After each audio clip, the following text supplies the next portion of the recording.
Bonjour tout le monde, bienvenue sur cette vidéo un peu différente de ce que je fais d'habitude, hein. Vous savez très bien que je suis un gros nerd, pour ceux qui me connaissent, hein, ceux qui sont dans mon Discord et même sur mon Insta par exemple.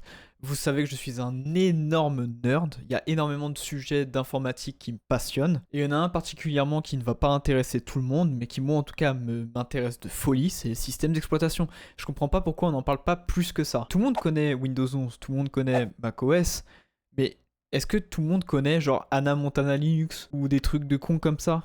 Non, tout le monde connaît pas ces conneries-là. Tout le monde a une manière un peu différente de répondre aux besoins qu'est un système d'exploitation. Chaque personne a sa vision de ce qu'est un bon système d'exploitation. Chaque personne a sa vision de comment exploiter les performances d'une machine avec un système d'exploitation. Vraiment, quand on creuse un petit peu, on tombe sur des bizarreries sans nom. Et aujourd'hui, c'est ce qu'on va voir. Aujourd'hui, on va parler de Terence Adams Davis, un développeur de génie qui était atteint d'une maladie mentale et qui pourtant a développé un des systèmes d'exploitation les plus bizarres de la génération, appelé Temple OS. Donc Terence Adams Davis, dit Terry Davis, est né le 15 décembre 1969 à West Allis dans le Wisconsin. Donc ils sont une famille assez nombreuse, ses parents sont croyants. Tout ce que je peux vous dire, c'est que son père était ingénieur dans une grande industrie et que de très tôt, Terence se familiarise avec l'informatique. Faut pas oublier que l'informatique à cette époque-là, hein, dans les années 70, début 70, c'est ça. Voilà, c'est ces gros trucs-là, c'est pas tout le monde qui s'y intéresse. Pour vous donner un ordre d'idée, il n'y a pas de souris. Et pour les systèmes d'exploitation, on est sur du MS-DOS ou DOS, voire du Unix ou Macintosh avant macOS.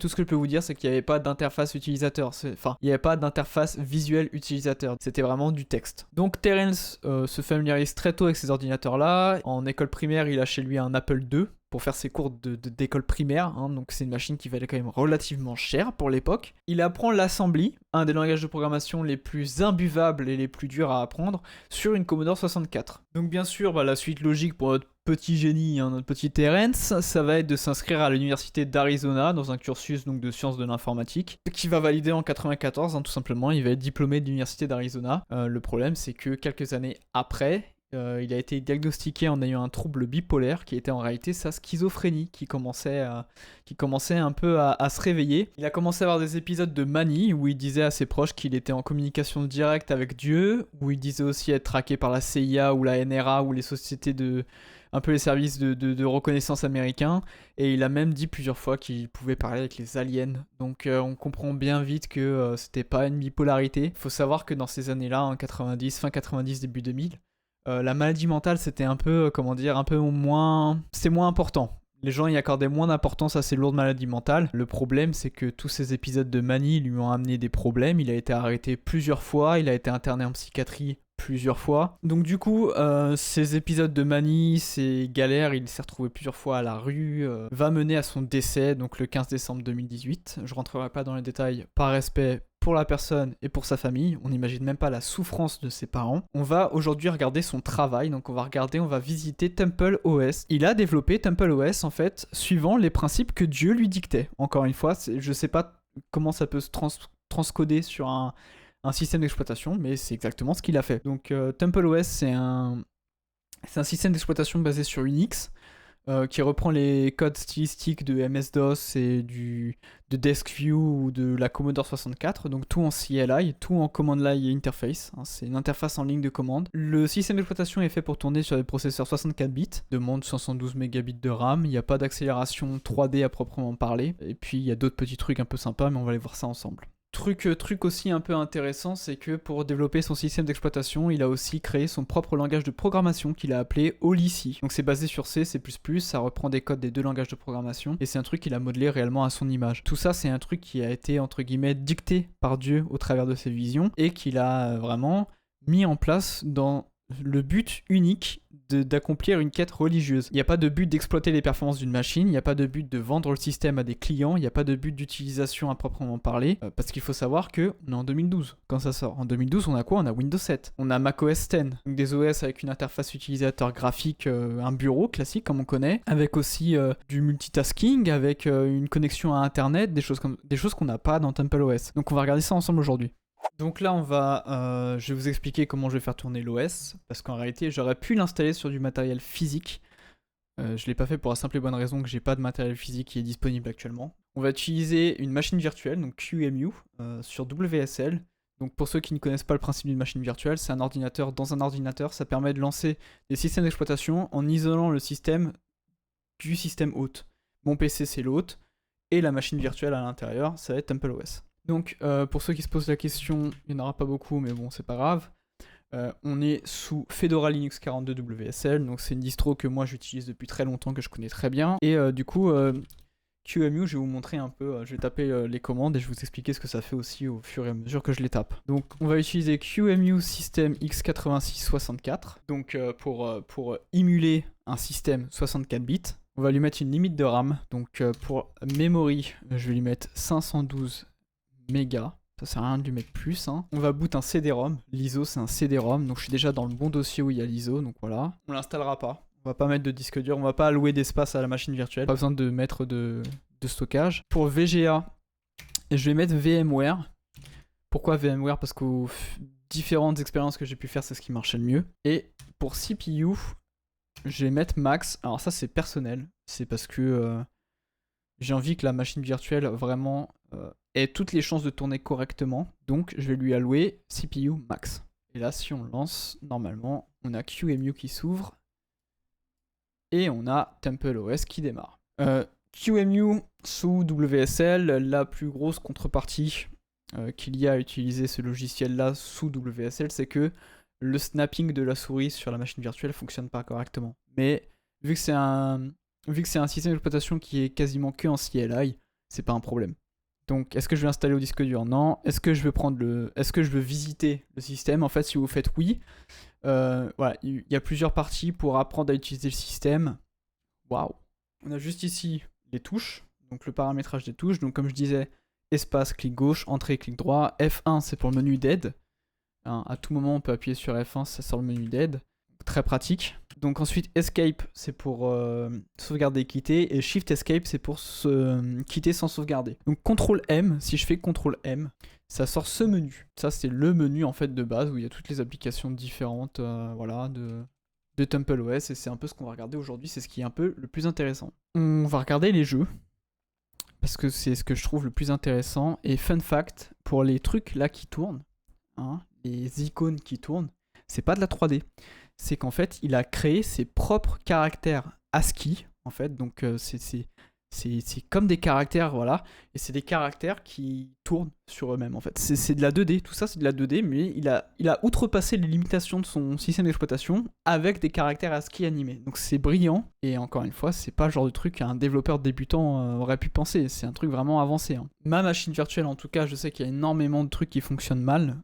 Qu'est-ce qu'on va essayer? On va commencer par Titanium. Donc là, c'est un avion, faut appuyer sur espace pour tirer, faut dégommer des trucs en volant, on utilise les flèches pour se déplacer, et puis voilà, hein, c'est un peu basique au possible, on va dire. Vous allez voir que les frames vont chuter quand je vais commencer à péter des trucs. Voilà, quand il y a beaucoup de trucs sur l'écran, les frames tombent.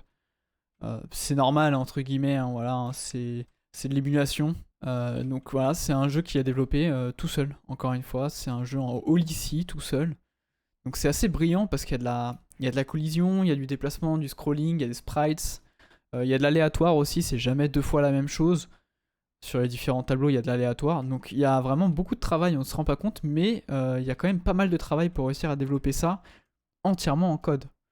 Hein, c'est-à-dire qu'il n'avait pas genre Unity ou Godot ou ce que tu veux pour faire son jeu. C'est du code. C'est assez brillant, je vais pas mentir. Donc ça, voilà, on va essayer quelques jeux, on va pas tous les essayer non plus. Parce que c'est pas le plus intéressant, on va pas se mentir. Donc il a fait quelques jeux comme ça. Il a fait aussi un jeu en 3D, donc je vais vous montrer. Je tiens à préciser que se déplacer dans l'OS avec une machine virtuelle, c'est vraiment très très très complexe. Donc là, voilà, il a fait son propre jeu de voiture. Alors c'est très très dur de se déplacer pour la simple et bonne raison que les machines virtuelles interprètent différemment en fait les entrées clavier et souris. Donc c'est assez dur de doser en fait, on se rend pas compte mais c'est quand même sacrément dur de doser. Je sais pas réellement si c'est de la 3D mais en tout cas ça ressemble beaucoup à de la 3D donc c'est assez impressionnant. Encore une fois c'est du code, hein. C'est du code pur, c'est pas il a utilisé un moteur graphique et voilà, c'est du code pur. Je pense que si la vidéo vous plaît je l'installerai sur du matériel physique. Je me débrouillerai à trouver un PC chez moi, une connerie comme ça, et je le mettrai sur le matériel physique. Mais là, sur les machines virtuelles, c'est vraiment très très dur de jouer à ces jeux, tout simplement. Après, encore une fois, le but c'est de pas jouer à ces jeux, il y a énormément d'autres choses à voir dans son système. Qu'est-ce que je peux vous montrer d'autre? Donc il y a les fun games, il y a les unfun games, donc les jeux pas drôles, selon lui. Donc là c'est Castle Frankenstein, donc c'est un Wolfenstein-like, pour les gens qui connaissent pas. Trop jeune j'imagine. C'est le papa des FPS. Hein, les Doom, tout ça n'existerait pas sans Wolfenstein. Et c'est assez bluffant parce que je pense pas que ce soit de la 3D à proprement parler. Je pense que c'est de la 2D isométrique. Enfin, pas isométrique, mais je pense que c'est de la 2D. C'est juste, voilà, il nous trique à croire que c'est de la 3D. Mais c'est super bien fait, hein, honnêtement. Encore une fois, pour quelqu'un qui a fait. Voilà, les collisions, ouais, c'est un peu. Attends, tester les collisions. Est-ce qu'il y a les collisions avec le mur? Ouais. C'est juste la caméra qui n'a pas de collision. Bon, en même temps, je le comprends, c'est affreux à gérer les caméras en code. Mais voilà, hein, tout ça, c'est développé en code. C'est-à-dire qu'il y a des développeurs maintenant qui galèrent à faire leur jeu en Unity, en C Sharp ou en Godot. Et il y a lui qui a fait son jeu lui-même, avec son langage de programmation qu'il a fait lui-même, sur son système d'exploitation qu'il a fait lui-même. Voilà, donc lui, c'est vraiment le GOAT, hein, je suis désolé. Il était vraiment très très fort cet homme. Et voilà, on va pas y jouer plus longtemps, mais c'était un jeu que j'avais un peu envie de montrer parce que je trouve ça assez impressionnant. Et donc là, on va avoir les code scrap. Donc là, c'est les jeux qui sont pas finis, c'est des démos, c'est pour voilà, c'est des bouts de code. On pourrait traduire ça par bout de code. Models, tiens, on va aller sur models. Je veux une balle. Ça me va. Single-sided full range. Ça, je sais pas trop comment on règle, je dois avouer. Donc hop, et voilà, ça me génère une balle. Et encore une fois, c'est des caractères ASCII. Boum. Bam bam. Voilà, 2 balles de générer, donc non, je veux pas d'autres balles. Et on va générer un modèle, tiens, d'homme. On va générer un homme, il y a énormément de paramètres, on peut tout changer quasiment. Je vais pas me prendre la tête. Pareil, ça, je vais pas me prendre la tête. Et voilà, on a généré un homme. Un modèle d'homme, voilà. C'est tout con, hein, ça, voilà, c'est facile entre guillemets, hein, mais encore une fois, il a fait tout ça en code, lui-même. Alors je joue pas à tous les jeux parce qu'il y a énormément de jeux auxquels je ne peux pas jouer parce que ma souris n'est pas grave correctement dans la machine virtuelle ou alors mon clavier n'est pas interprété correctement. Ça rend les trucs complètement injouables. Niveau performance, on arrive à avoir à peu près 30 FPS constant, donc c'est pas horrible, hein. Faut pas oublier que c'est une machine virtuelle qui tourne sur entre guillemets une machine virtuelle, donc c'est pas horrible. Donc ça c'est les applications, donc tout ça c'est pour de la musique, faut savoir qu'il n'y a pas de son dans cette machine virtuelle, ça marche pas. Budget, j'avais regardé, il se passe rien, c'est juste un truc pour écrire et taper des trucs, c'est un bloc-notes si tu préfères. Logique, c'est pour mettre les principes de programmation préférés dans un ordre en fait, donc not, and, or, xor, n3, nor3, voilà, ça c'est les trucs de programmation, si vous n'êtes pas programmeur vous comprenez pas forcément. Vocab, va savoir ce que c'est. Vocab, j'ai jamais réussi à trouver réellement ce que c'est. Il me semble que ça démarrait même pas.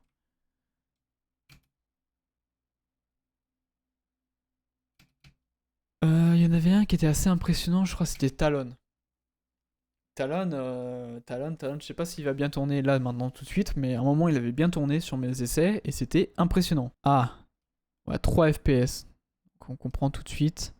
Et en fait, bah là ça tourne comme de la merde, mais normalement, c'était un truc où tu volais, fallait plonger pour attraper des poissons et tout. C'était assez fou, hein, c'est assez impressionnant ce qu'il a fait. Donc ça c'était le menu. Donc là on va passer sur les trucs qui sont vraiment déroutants pour moi, parce qu'encore une fois je suis pas croyant, donc c'est des trucs qui me sont mais complètement abstraits, voire même loufoques dans un système d'exploitation, dans un OS. Mais il y a un truc qu'on voit là, on voit F7 God Word, Shift F7 God Passage, F6 God Song, malheureusement ça ne fonctionnera pas, et Shift F6 pour God Doodle. Donc ça c'est les trucs qui sont déjà un peu plus loufoques et vous allez comprendre pourquoi. Donc quand je fais F7, ça print un mot. Offsprings, Deepness, Townsman, Happiness, Feast, c'est des mots aléatoires. Donc je sais pas si c'est des mots qui sont de la Bible à proprement parler, je ne sais pas si c'est des passages, des mots pris de passages de la Bible, ou si c'est juste des mots que l'OS connaît. Voilà, le mot, il a une telle liste de mots, il va piocher au hasard dans une liste et puis voilà. Cependant, si je fais Shift F7, là ça me print un passage de la Bible. Hein, on voit Psalm 43, c'est des passages de la Bible et c'est complètement aléatoire. J'en fais un autre, c'est vraiment juste des passages de la Bible quoi. Hein. Hein, 40-17, 41-1, 109-14, 109-15, c'est vraiment des versets de la Bible, c'est des passages de la Bible. C'est assez déroutant. Encore une fois, le but de cet OS, c'était d'être le troisième temple de Dieu, en tout cas, donc selon sa vision d'homme malade. Mais c'est assez unique. C'est des choses que tu vois pas dans un autre système d'exploitation, donc c'est vraiment assez unique, je trouve. Si je fais Shift F6, donc God Doodle, donc The Holy Spirit can puppet you, donc l'Esprit Saint peut prendre possession de toi, en gros, c'est ce que ça dit. Et il faut que j'appuie sur espace jusqu'à ce que le dessin se termine. Donc, ok. Ça a pas marché. Et alors là, on arrive sur un autre truc. Là, étrangement, le God Doodle n'a pas fonctionné. Par contre, on arrive sur le truc que je vais vous montrer après. Et c'est le principe de la vie. Ça, c'est le principe de la vie selon Terry Adams et Dieu. Et c'est tout un texte, je pourrais vous le traduire, mais franchement, c'est chiant. Il y a un truc qui est intéressant là-dedans. Intéressant. Pas pour les bonnes raisons, mais un truc qui est intéressant, c'est que en fait, il y a un onglet genre questions, réponse de Dieu. Tu vois, genre lui, il pose des questions, Dieu lui a répondu ça. Et on voit des trucs, voilà, par exemple, war, donc guerre, point d'exclamation. Serviceman's compelling, ok. Is the world perfectly just? Donc est-ce que le monde est parfaitement juste? Are you calling me lazy? Est-ce que tu me traites de paresseux? Et en fait, plus on descend et plus on a des opinions radicales, plus on a des opinions douteuses, si je peux dire, c'est des opinions douteuses, hein. Par exemple, The Holocaust wanted to compact the Jews. C'est hardcore d'écrire ça quelque part, hein, quand même. Il y a des trucs comme ça, c'est choquant.